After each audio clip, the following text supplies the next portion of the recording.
is in China, shipping them to Mexico, and then getting that from Mexico after they had manufactured it back into the U.S., and then trying to figure out how they can onboard and move that raw materials out of China to someplace else in the world. I'm with you. Yeah, based on the tariffs that were going on. Okay. So it went through and did the analysis on that to optimize where it should go and how they should do that. But it was No, fun. Take that's it good. Thank you. thing to say to your team, or do you say, last year we did $100 million with 1,000 people. This year we're going to do $150 million with 1,000 people. And we're going to give you the tools and everything to make you fast and where you are learning new things and how to go to market and how we can be better globally. And I think that might be a better way of approaching it. Yeah. And it's softer.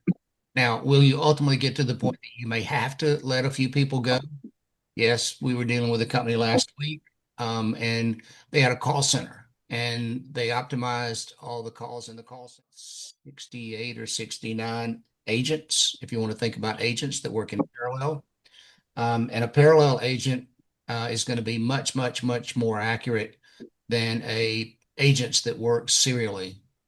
If you get to six parallel agents, you're at 99, or you're at the five nines, you're at 99.999% accurate in what you're doing.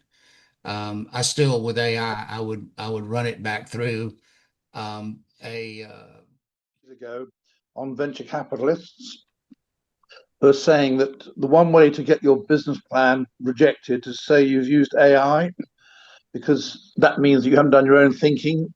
Because very often when you're putting together a decent business plan, you come up against all sorts of hurdles, etc., etc.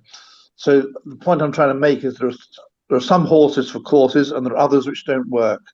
I think a lot of ones you just described work, but there's that caveat that you've got to be specific as to what you're going to be using it for.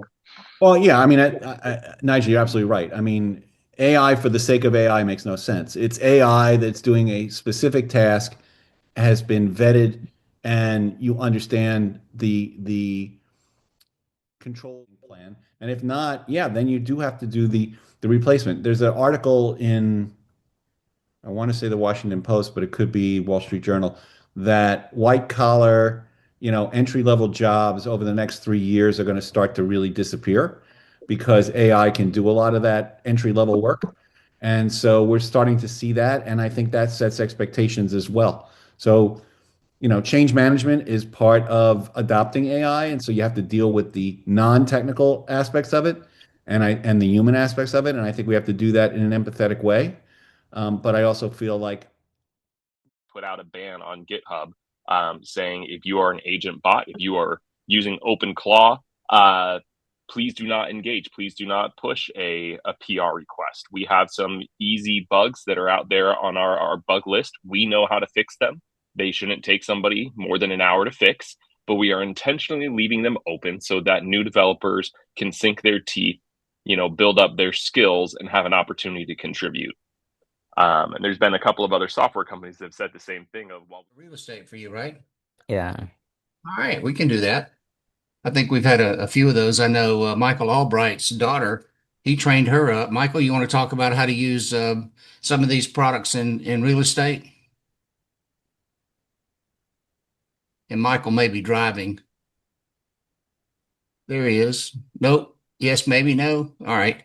Michael's daughter does real estate up in North Georgia, and it's high-end real estate. And she was trying to get the listing on about a $2 million piece of property, and she used AI to go in and help her structure that deal.